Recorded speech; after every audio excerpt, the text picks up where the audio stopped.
disgusting, man. Pointing at someone is derogatory. Official team page tweeting an actual violent act, no big deal. This is the real deal Holyfield, folks. This guy's legit. She seems like an awesome ambassador to the game. The WNBA doesn't know how to handle attention. You embrace it for the month, then turn the page. They can't get out of their own way. A professional sports league just banned one of its own players from profiting off a pointing gesture. Not a vulgar celebration, not a dangerous taunt, not anything remotely controversial by any reasonable standard. A point. The kind of thing you do when you're telling someone where the bathroom is. Music. And the organization that made this call, the very union that is supposed to fight for that player's right to earn more money. If that sentence made you do a double take, good, because it should. What is happening inside the WNBA right now is either the most baffling display of organizational incompetence in recent sports history or something far more calculated and troubling. Either way, it demands to be talked about. NBA just can't get out of their own way. A bunch of children, a bunch of victims, a bunch of activists, a bunch of incompetent nincompoops are running this league. Not only running this league, a bunch of nincompoops. And before we get into all of it, if you enjoy content that cuts through the noise and tells you what the mainstream sports media refuses to say, hit that subscribe button right now. It genuinely helps more than you know. And we have a lot more videos like this coming. During the 2024 WNBA season, Sophie Cunningham did something that most professional athletes spend years trying to manufacture and almost never achieve naturally.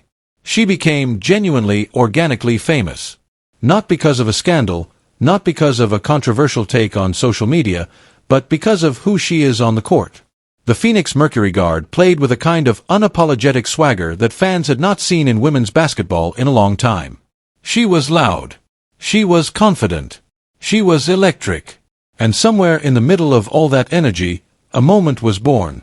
The pointing gesture. Simple, direct, bold. Cunningham would point during games with this magnetic confidence that immediately struck a chord with viewers. It was the kind of thing that makes sports worth watching. Not a scripted moment, not a choreographed brand activation, just an athlete being completely herself in the heat of competition. Like the video, let me know your thoughts in the comment section below and subscribe to the channel. That would mean so much to me. Every camper gets a photo with Sophie Cunningham. And yes, as you'd expect, they all want to do the signature point. I want to point with Sophie Cunningham. I want to do the pointing meme with Sophie Cunningham. She's a superstar. She's a sensation. She went viral. Clips spread across social media. Almost instantly, fans shared it, replicated it, and celebrated it as one of the most entertaining personality moments the league had produced in years. Here is where it gets really telling. Sophie Cunningham hosted a basketball camp, the kind of event designed to connect players with the next generation of fans. And when kids showed up to that camp, they did not ask for an autograph in the traditional sense. They did not just want a handshake or a high five. Every single one of them wanted to recreate that pointing moment with her. Children who barely knew the league standings or statistics had connected so personally with that gesture that it became the defining thing they associated with her. That is not something you can buy with a marketing budget. That is not something a league consultant can engineer in a focus group. That is rare. It was right there ready to be turned into something massive. And then the WNBA Players Association and their goofballs step right up. Darren Ravel, a highly respected sports business journalist, someone who's worked at ESPN, someone who has over 1 million followers on Twitter, a name that should be taken seriously, comes out and says the WNBA Players Association is currently prohibiting licensees from using the Sophie point, saying that it is derogatory. They're saying a point is... Merchandise opportunities existed that could have put real money in Sophie Cunningham's pocket while introducing her personality to millions of new fans. Foam fingers, shirts, digital content, brand partnerships, all of it was within reach. But someone had other ideas. On January 8, 2025, a name well known in sports business circles dropped a bombshell that most people initially assumed had to be a mistake. Darren Rovell, one of the most respected sports business journalists in the country, reported that the WNBA Players Association was actively prohibiting licensing deals that use Sophie Cunningham's pointing gesture. The reason they gave the gesture was deemed derogatory. Let that land for a second. Seem to get out of their own way. Folks, saying a point is derogatory, you can't hate this league enough. You can't hate this league enough. This is why, outside of Clark and Sophie Cunningham, this is why I clown on everything regarding this league as frequently as I do, because it's not to be taken serious. It's a drama. It's the Players Association, the organization legally and professionally obligated to maximize earning opportunities for its members, looked at a pointing gesture that children were lining up to recreate at summer camps and decided it was derogatory, not controversial, not edgy, derogatory, as though Sophie Cunningham had done something genuinely offensive that needed to be suppressed before it caused harm. The reaction across sports media and fan communities was immediate and almost uniformly one to stunned disbelief. People thought it had to be misinformation. Someone had to have gotten the story wrong. The idea that a professional sports union would voluntarily destroy a revenue opportunity for one of its own players over something this innocuous seemed too absurd to be real. But Rovell did not back down, and he did not need to. I went up them and I said, not only is it derogatory, but it just exudes white privilege. I'm literally shaking, folks. I am literally shaking from the derogatory nature of Sophie Cunningham point. You know what I think it is? I think it's the fact that Sophie Cunningham pointed at a black woman. That's the issue here. If Sophie Cunningham would have pointed at a white person, not a big deal. But she pointed at a black woman.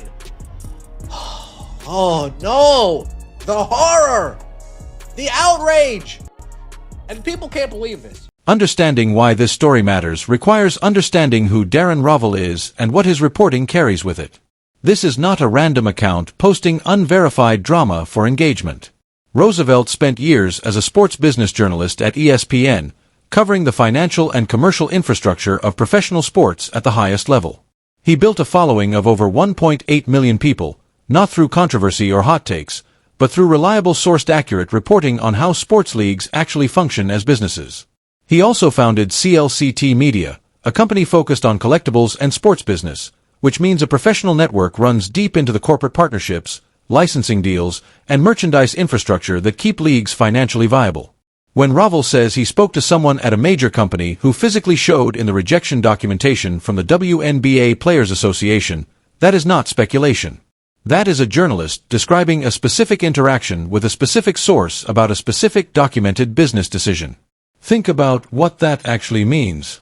A company approached the WNBA Players Association about licensing Sophie Cunningham's pointing gesture. That company had presumably done internal market research, identified consumer demand, and would prepare to invest real money into creating products, and they received an official documented rejection citing the gesture as derogatory. That paper trail exists somewhere. That rejection letter exists. Rovell saw evidence of it. The credibility matters here because it removes the easy escape route of calling this a rumor or a troll. This happened. Companies willing to spend money on WNBA merchandise were turned away. And the reason given makes no logical sense by any reasonable interpretation.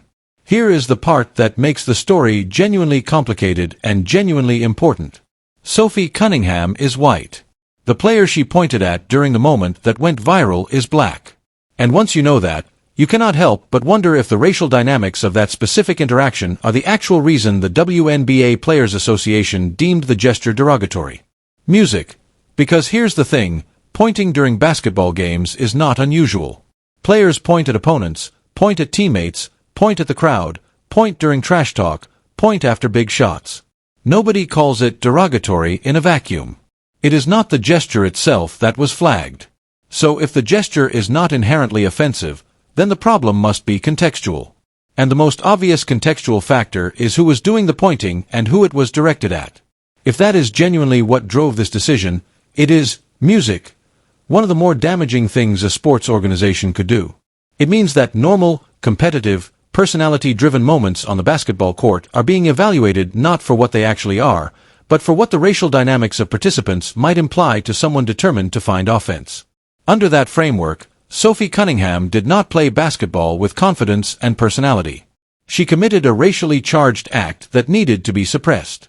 That is an extraordinary leap from a pointing gesture and creates a chilling effect on every other player in the league. What does this tell the next Sophie Cunningham? That her authentic personality is only welcome as long as it does not create uncomfortable optics. That her earning potential is subject to ideological approval before her own union will let her profit from it. That is not athlete representation. That is something else entirely. The contrast with other professional sports leagues is so stark it almost seems unfair to make the comparison. Almost in the NBA, player gestures and celebrations have been turned into marketing gold for decades. Steph Curry's night-tight celebration became iconic and was embraced by the league, replicated by fans everywhere, and used in official content. LeBron James chalking his hands before games became one of the most recognizable pre-game rituals in the sport's history. The NBA did not suppress these moments. They amplified them, licensed them, put them on merchandise, and used them to make their stars more human and more connected to fans. The NFL spent years trying to suppress touchdown celebrations with strict rules. And eventually, the league realized they were fighting against something fans genuinely loved. When the rules were loosened and players were allowed to express themselves after scoring, engagement went up. Fans loved the personality. It made the games more entertaining. Even the NHL, which has historically been the most conservative of the major North American sports leagues when it comes to Onai celebrations, has loosened up considerably because they understood that authenticity drives connection and connection drives revenue.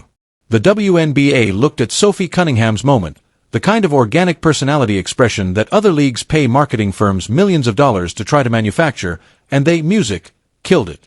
They did not just fail to amplify it. They actively blocked companies from building products around it. In a league that loses money every single year and relies on financial support from the NBA just to keep its doors open, that is not just a missed opportunity. That is financial negligence. Speaking of financial realities, let's talk about what was actually at stake here beyond the abstract principle of the thing. When Ravel reported that companies had sought licensing deals for Sophie's pointing gesture, those companies had already done the groundwork. Music, market research, product development, cost analysis.